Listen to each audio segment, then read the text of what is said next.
get a look at this. Ended it off, you know.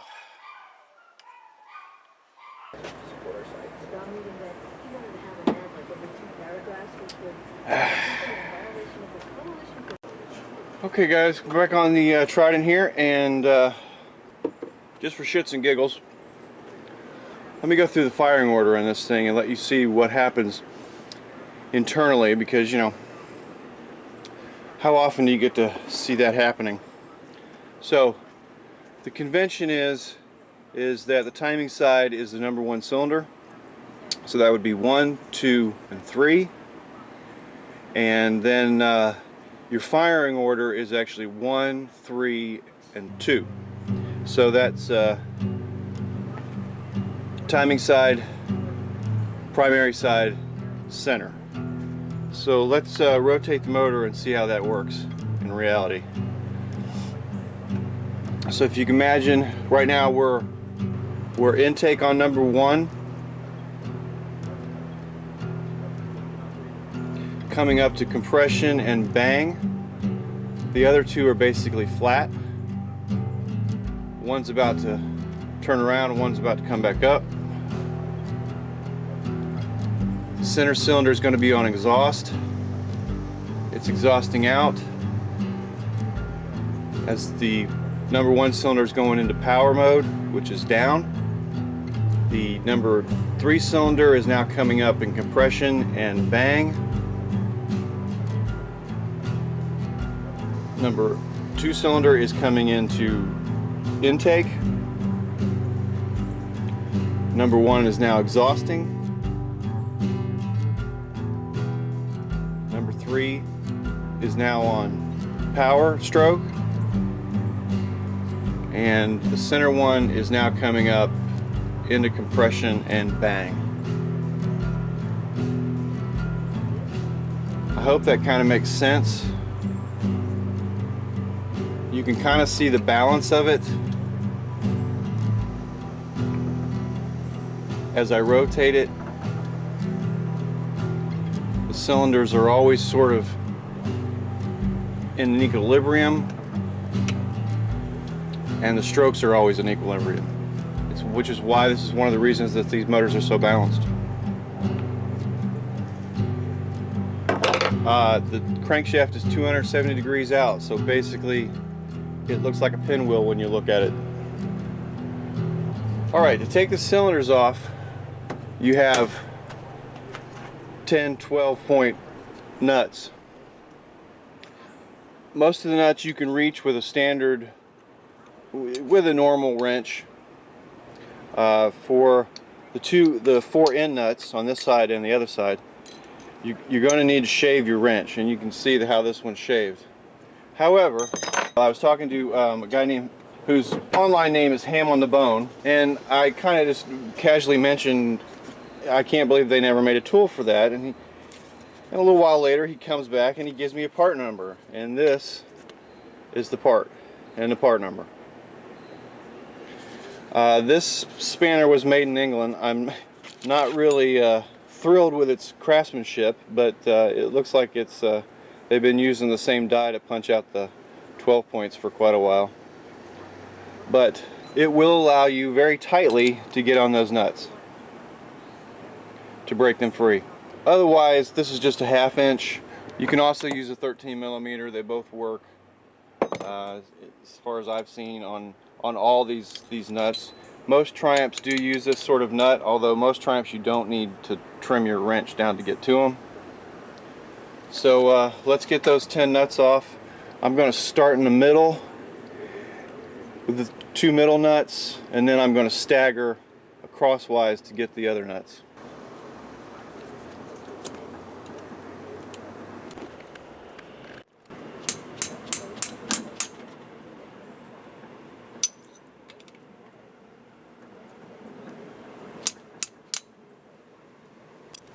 Again, I'm working crosswise from inside to out.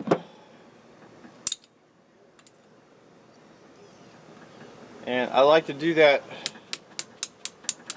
especially when cast iron is mounted to aluminum because the difference in the strengths of the two metals. So all I'm trying to do is do my best to prevent any possible warpage.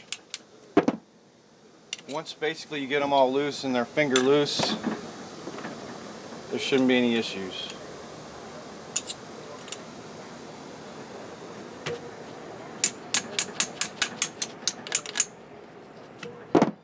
And again, this is probably just an overabundance of caution. But if you always do that, it's just good practice. And I did that with the head as well.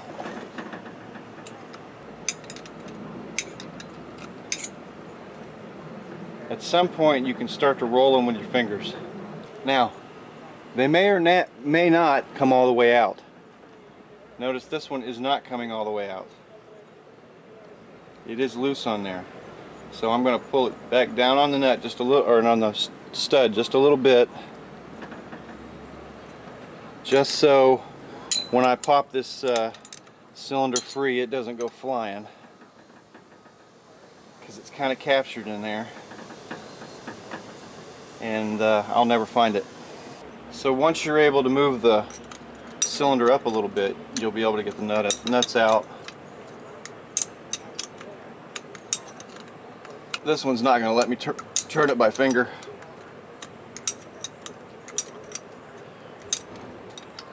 Unfortunately, a gear wrench won't work in here. It's too tight. It may work on these back ones, actually. I don't know. I haven't tried. But generally you get them so far and they will be able to turn by finger. Of course, you can only turn them so far anyway, because eventually your spanner or your wrench is going to get stuck in there. Okay, I got all the nuts up to where they're just about to come off the studs. I'm going to go ahead and take off this tachometer drive. It sits tight up against the bottom of the barrel, so I don't want any extra friction interfering in this procedure.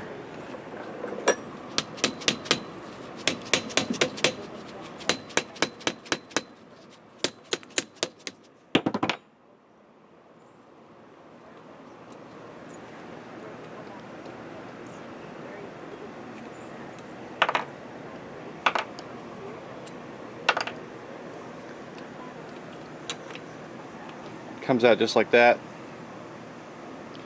Tachometer drive drives directly off of the camshaft, off the exhaust camshaft. Get my knife, go around. Looks like they put a little bit of some sort of sealant in there, of course. And you know, this is a problem with old motorcycles. I was watching a video the other day of the Workshop. I don't know if you guys watch him.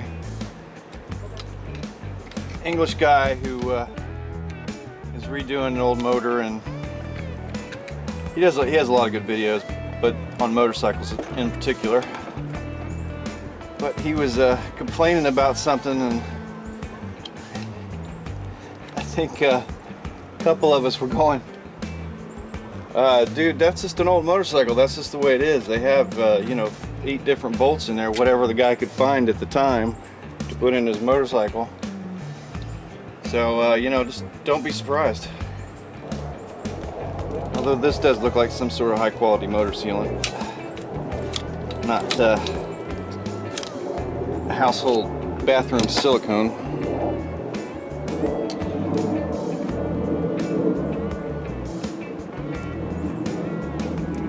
Okay. One little pry. I got that side to rise. There we go.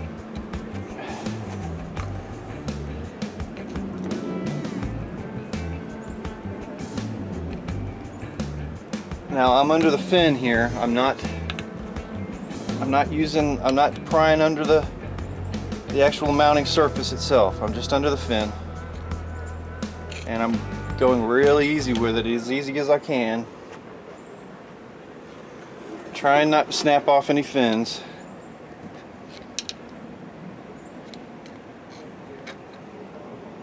It's a little boss here that you can use. Now I got it up about a little over an 1/8 inch. I can go in there with my knife and make sure I'm not being held up by any crap.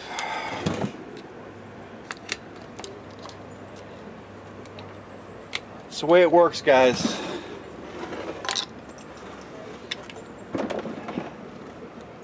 Sometimes you got to use pry bars. It's just about being careful doing it. You would never want to pry on a fin like these fins. They'd pop right off. You want to find a relatively solid surface that's away from the mounting surface, and just slowly move it up.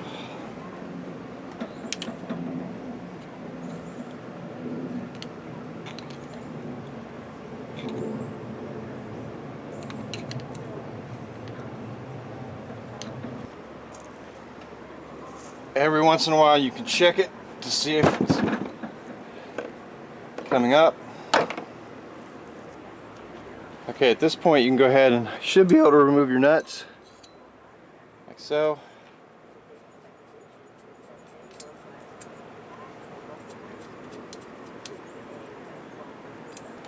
Doesn't take much, it just takes about a 1/8 inch to get the nuts out.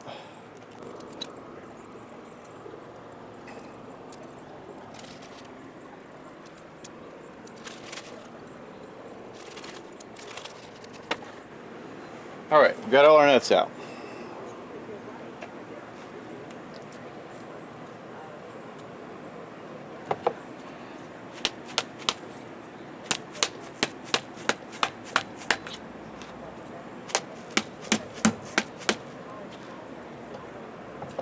Take a little plastic piece, just kind of work on it all around.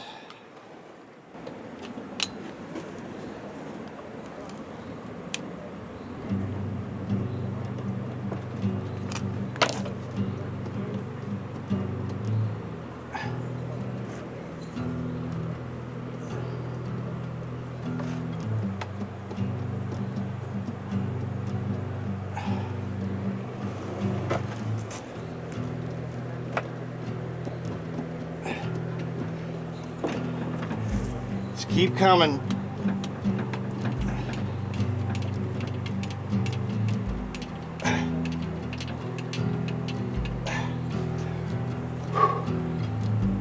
If you notice right here, these are our lifters.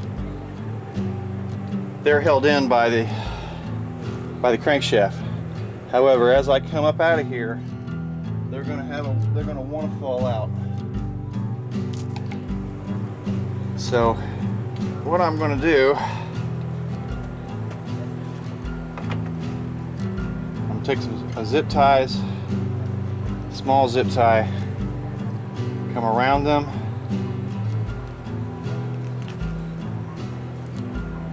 push them up as far as I can, and get this as tight as I can.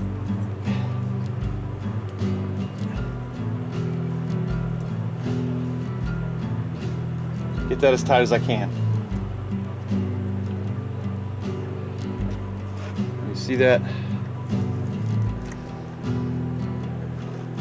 So I got the zip tie grabbing both of the lifters on that side, and on this side we're going to have one lifter like so. Do the same thing with it, get it as tight as I can. So obviously if I jar this too much, it's going to come out of there. I know that. All I'm looking for here is just enough tension to hold it while I get it out. Okay, now I'm going to do the other side and I'll bring it back.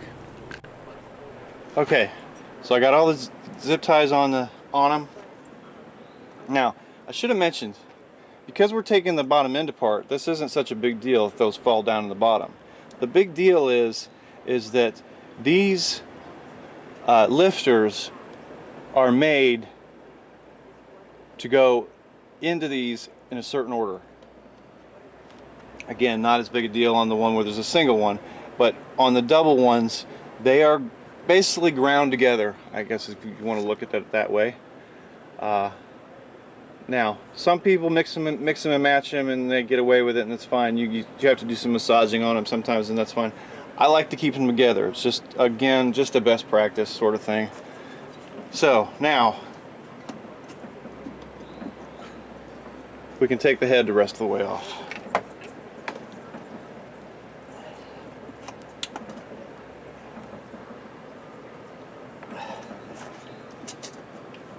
Nice and easy. There we go. See, our lifter stayed in place. Engine wants to fall. Lifter stayed in place. Really nice machining on the bottom of this, the bottom of these barrels. These barrels are actually really nice. Okay, we're going to set that aside. Okay, we're going to get into this later, but you'll notice something about this that you might not see on a lot of other multi-cylinder motorcycles. The big gap here, and then you've got your main crankshaft blocks down there. I mentioned when I started talking about this motor in one of the first episodes about how this is a three-piece case. It's not, and it's split vertically, not horizontally as most cases with multi-cylinder engines are. I've done a little bit of research on that to determine why they did it this way, and I think that the main thing was the convention of the time of Triumph at the time to do their cases split vertically. However, there is some mention that they had planned to make this motor modular and possibly add another cylinder to it. So by having the modular sections, you could potentially just stick in another section. Whether that four-cylinder was ever made, I can't really find out. There's a lot of mention of it. There's several mentions of it, but I've never seen a picture of it. If anybody has one, please send it along. I do know that they did do some high performance of these motors that were up into near 1,000 cc, but I've never seen the four-cylinder version.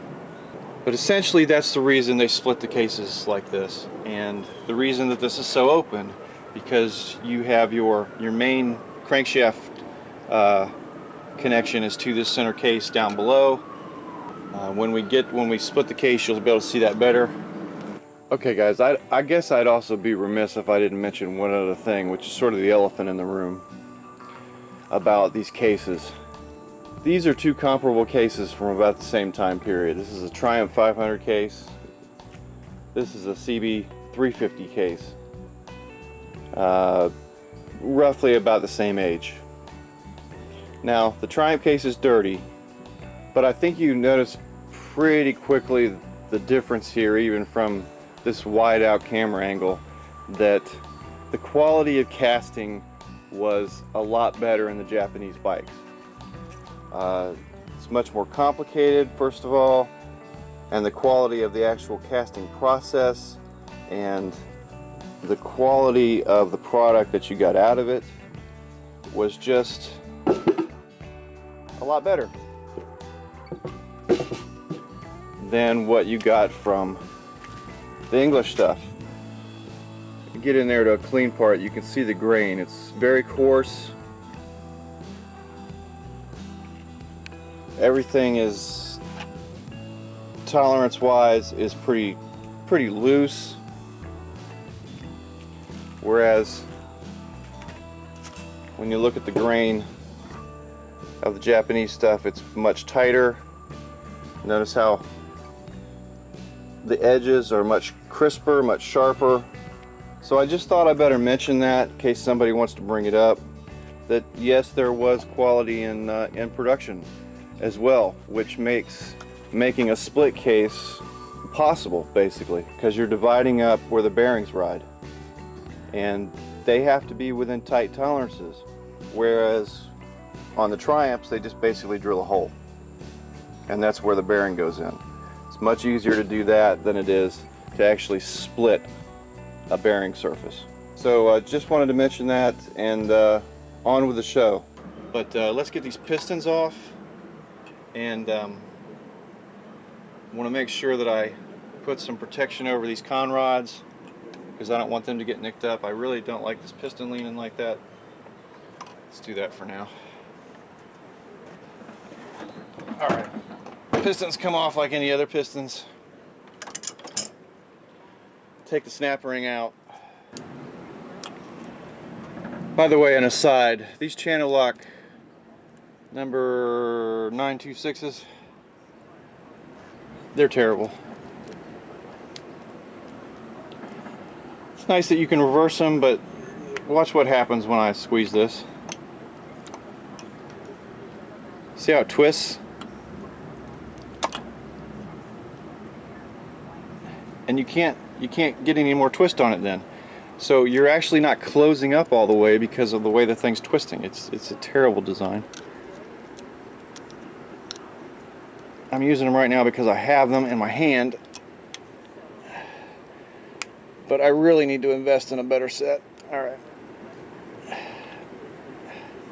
Because this should not be this difficult. Alright. There's that. See if we can push the pin out without taking the other side out. Sometimes you can. In this case you can't.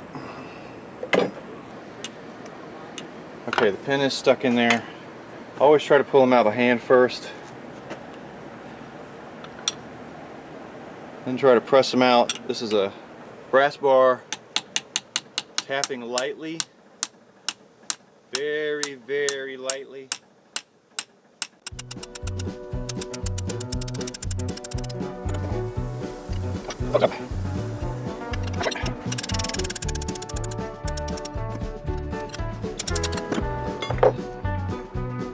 Curmudgeon pin. Just like that. Now, what I'm going to do for these con rods, take a piece of paper towel holder,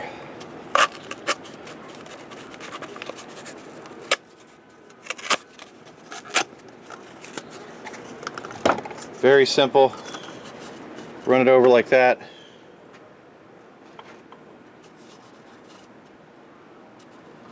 and that'll protect it. That'll give it some protection from getting nicks.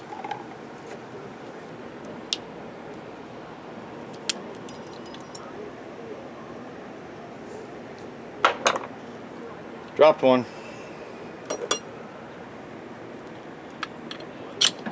I'm gonna blame that one on the camera being in the way.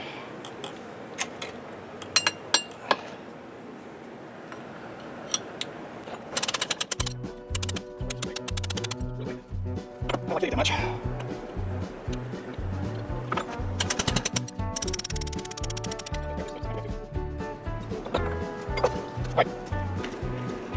Look what I found.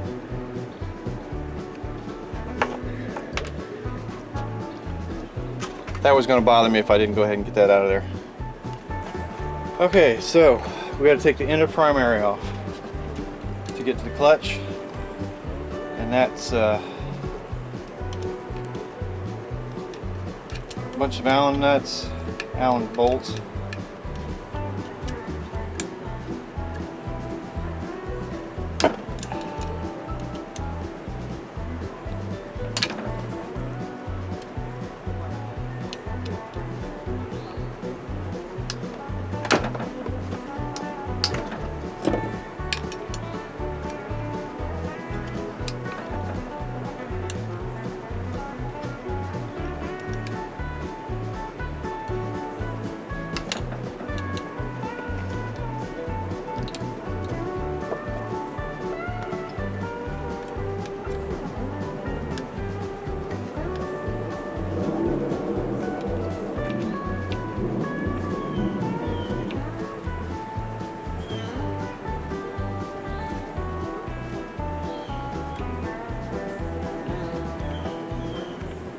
got a posi drive screw up here.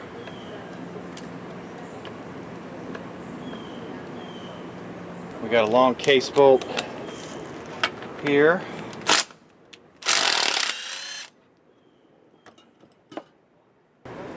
We have a center bolt.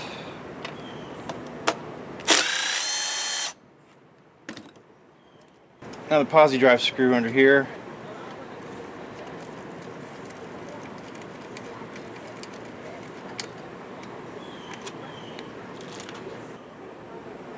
You see what I'm forgetting, guys? I'm forgetting something. I think I might know what it is. Let's turn this around a second and go into the hidden compartment on all these motors.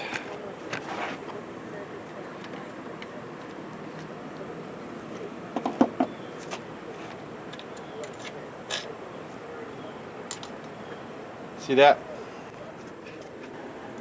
That screw goes all the way through into that boss right here. Let's go ahead and take this compartment off while I'm here.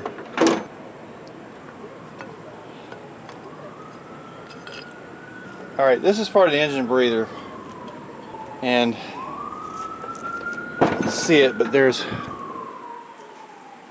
hole that goes all the way through there and into the primary case. Actually goes into the primary case.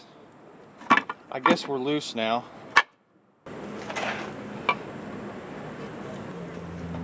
Okay, here's our clutch. For you motorcycle guys, you might be wondering, where's the oil? This is a dry clutch, just like a car. In fact, it's very similar to a car clutch. It does not run in an oil bath, and it's not supposed to run in this crap either. So that's not good, but that's our main shaft to the transmission. That part that just fell out is our adjuster. Seen better days. It's our adjuster and our actuator, actually. The only part I've ever broke, well, I didn't break it. The only part that's ever broken on my bike is this piece.